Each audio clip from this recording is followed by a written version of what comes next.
За энэ хоёр улсын хоорондын хилцээрийг маш хурдтай батлаад өгсөн зөвөө гэдэг дээр саналтай байна.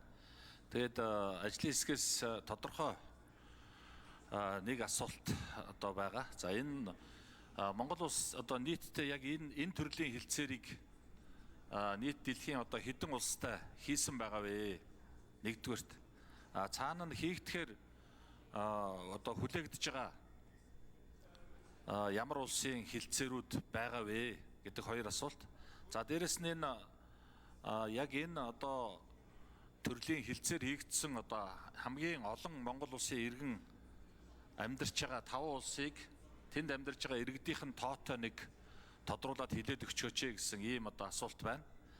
За дээрэс нь энэ улс хоорондын энэ одоо хилцээрүүдийг бид нар бас их нухацтай хандаж хариуцлагатай хандаж хийж ямаар байгаамаа гэдгийг хэлье. За энэ дээр өмнө нь бид нар бас хоёр хөрштэйгөө хийсэн хилцээр. За дээрэс нь энэ Оросын холбооны улстай хийх одоо газрын төсний бүтээгдэхүүн, за онгоцны түлшний хилцээр гэдэг ингээд бид бүхэн тухайн үедээ бас улс төржөөд энэ асуудал дээр нэлээд одоо хайн хандаад баталж ирэхгүй ингээ буцаагаад явуулж исэн. За тэрнээс хойш цаг хугацаа одоо маш хурдан өнгөрч байна. Тэгээд нэг жилийн хугацаанд дотор энэ хилцээр одоо л дөнгөж орж ирэх гээд ингээ явж явах шиг байна. Тэгэхээр үүнээс болж энэ нефт бүтээгдэхүүний хангамж өнгөрсөн хугацаанд ямар их асуудал болов? Өнгөрсөн намар өвөл тийм ээ хангамж дээр асуудал боллоо. Оросын холбооны улстай манай улсын одоо төрийн дээд өндөрлгүүд дээрэс нь харьяа яамдынхан сайд нар энэ төр бараг л одоо очиж гуйхан холгвол нэлээд олон юм боллоо шүү дээ. Тэгэхээр иймэрхүү асуудлуудаа бас нэлээд хэдүүлээ улсын хурл бас хариуцлагатайгаар одоо хийчих юмар байгаамаа. Улс төрчлөлтөө баг хийчихгүй бол үр дагавар нь их гараад байгаа. Энийний хамгийн тод жишээ бол энэ газрын төсний бүтээгдэхүүн дээр гарч байгаа шүү. Одоо тэгээд дахиад бид нар улсын хурлын тогтоолд өөрчлөлт оруулаад энэ онцгой албан татвараа тэглэх мэглэх гээл тэгэл хангамжтай холбоотой үнэтэй холбоотой маш олон эрсдэлтэй асуудал руу орцсон байх шүү гэдгийг бас энэ ташаанд хэлье. Тэгээд асуултанд хариултаа. За 4 номерын микрофон. Онцгой байдлын ерхий газрын төв орон нутгийн онцгой байдлын газрын орлогч дарга нар улсын хурлын үйл ажиллагаа төрийн ордонтой найзаж байна. Та бүхэнд сайн сайхан бүхнийг хүсье өрөөё.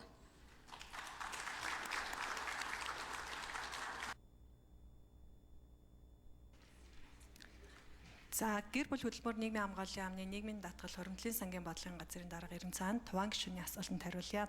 Монгол улс одоогийн байдлаар бол 7 улстай нийгмийн хамгааллын хэлэлцээртэй байгаа. Тухайлбал Оросын албаны улстай 1981 онд хийсэн хэлэлцээртэй байна.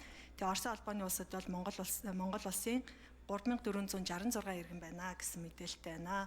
Бүгд найрамдах Солонгос улстай бас хэлэлцээртэй байгаа. Энэ хэлэлцээр бол 2007 оноос эхлээд хэрэгжиж эхэлсэн. Бүгд найрамдах Солонгос улсад бол 55900 хүн Монгол иргэн байна гэсэн мэдээлэлтэй байна. За Унгар улстай бас хэлэлцээр хийсэн байгаа. Унгар улсын хэлэлцээр бол 2012 оноос эхлээд хэрэгжиж эхэлсэн хэлэлцээр байгаа. За Унгар улсад бол Монгол улсын 5744 иргэн бол байна. За бүгд найрамдах Польш улс, бүгд найрамдах Турк улс, бүгд найрамдах Чех улсуудтай бол хэлэлцээрүүд бас хийгдсэн байгаа. Хамгийн сүүлд бүгд найрамдах Казахстан улсын хэлэлцээр бол 2026 оны 4 сарын 1-ний өдөр буюу өчигдрөөс эхлээд ингээ хэрэгжиж эхэлсэн байгаа. За энэ хэлэлцээр хийгдсэн улсуудад бол Монгол улсын нийтдээ 92147 иргэн бол ажиллаж байна. Тэгэхээр зэрэг энэ хүмүүс бол нийт гадаадд байгаа иргэдийн бол 35% орчим хувь нь байна гэсэн судалгаа байна.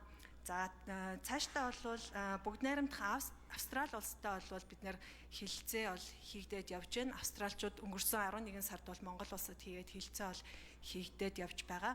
За мөн бүгд найрамдах холбооны бүгд найрамдах Герман улсаас бол 2027 оноос эхлээд хэлэлцээгээ хийж эхэлье гэсэн ийм мэдээлэлтэй байгаа. Америкийн нэгдсэн улстай бас хэлэлцээнийхээ үйл ажиллагааг ингээд эхлүүлээд явж байна. За баярлалаа.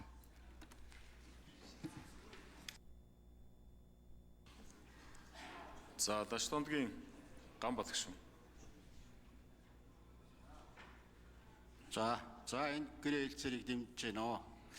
За юу илээ нөгөө дид сайдууд маань хаачаад байна. Би харин нийт дид сайдуудыг одоо бол их олзуурхаад байгаа шүү.